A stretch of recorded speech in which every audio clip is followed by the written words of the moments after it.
I just think about those that maybe you didn't grow up having an example of a godly marriage or a loving marriage, and I pray that you know that you can break that cycle and you can be the one who is that example for other people. You can seek the help that you need. There is help out there, you guys.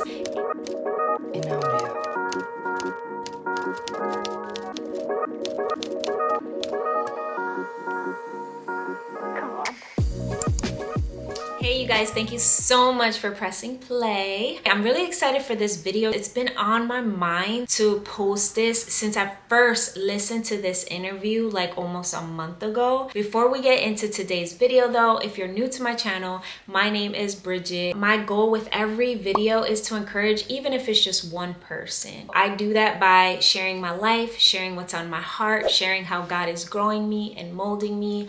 I'm a Christian. I share my faith on here. I'm a wife. I share about being a wife. I desire children, so I do share about my journey with infertility. And so yeah, if that is something that interests you, please press that subscribe button and yeah, press that notification button, because like last week, sometimes I'm gonna post more than one video, and so you can stay up to date with my videos by pushing that notification button. So yeah, let's get into today's video, you guys. I will be sharing something that really blessed me. Shaquille O'Neal, he did an interview with Jason Kelsey, and towards the end of the video, he gives him advice. I'm gonna put this link underneath this video. It was posted by the Big Podcast with Shaq. We're gonna go to like the 4-minute and 10-second mark.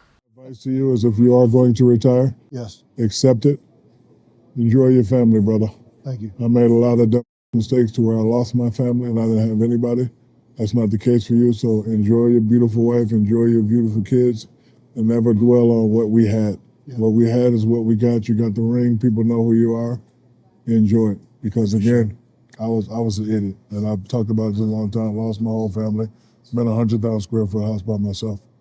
And that's when I got. So that was like a less than a minute clip, right? I know he's talked about it in other interviews as well, where he expounds a bit more. The thing that blessed me was his vulnerability, you guys. I pray that that would bless other marriages before you even have to go through a divorce. I think it's so powerful, right? Because he's saying like he's in this huge house, right? And he's by himself. And so it just made me think, you guys, like, you can be striving for riches and for success or for fame or for, and not saying this was necessarily Shaq's motive, but this is just what it made me think about. Is just like riches and all of that is not gonna satisfy us, you guys. And if you are married, fight for your marriages, you guys. We have to fight. We have an enemy prowling around like a roaring lion, seeking someone to devour, and he wants to devour marriages. The marriages, the way God has designed them,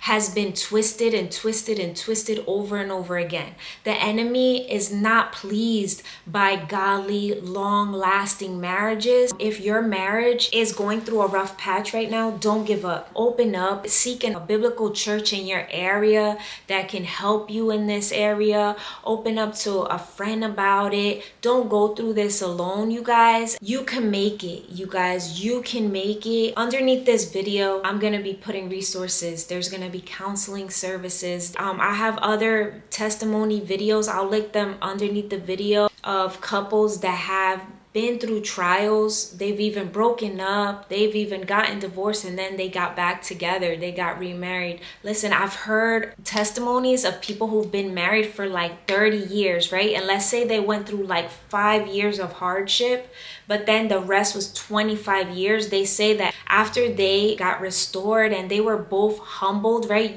You have to pray for a humble heart.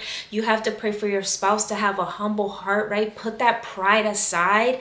And they have said that their marriage was more beautiful than when they first got married. When I think about this video, I just think about those that maybe you didn't grow up having an example of a godly marriage or a loving marriage. And I pray that you know that you can break that cycle and you can be the one who is that example for other people. You can seek the help that you need. There is help out there, you guys. I wanted to read some scriptures. When I heard him say, like, I'm in this huge house and, I'm just all alone, it made me want to just read scriptures to encourage other Christians. Sometimes the world tries to pull us and we want fame, we want success, or we want all these things. And so the majority of my viewers are Christians. So that's why I said to Christians, if you're not a Christian, I'll put a link underneath this video where I have shared what the gospel of Jesus Christ is, what it means.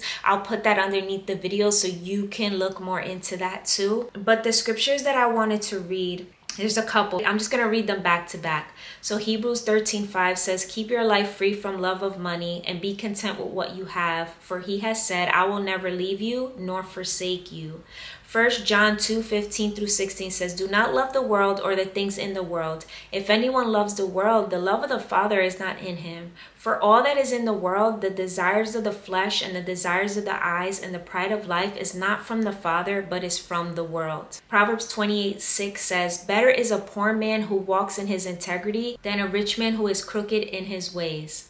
Romans 12:2 says, do not be conformed to this world, but be transformed by the renewal of your mind, that by testing you may discern what is the will of God, what is good and acceptable and perfect. Mark 8:36 says, for what does it profit a man to gain the whole world and forfeit his soul? You guys, what does it profit, right? If we have this big house, a beautiful car, all these material things, right? But first, what we need is that relationship with God, right? So yeah, you guys, I know that this is a touchy subject, especially if you're in the middle of it. And my goal is never to condemn anyone, you guys, but my goal is to always encourage you guys. And I want to encourage you to first look to God and look to what God has called you to do, because that's going to be the best for your life, right? But I pray that something that I said today has been a blessing. Please comment underneath this video. Yeah, share something encouraging, something edifying. And so yeah, thank you guys so much for pressing play. Bye.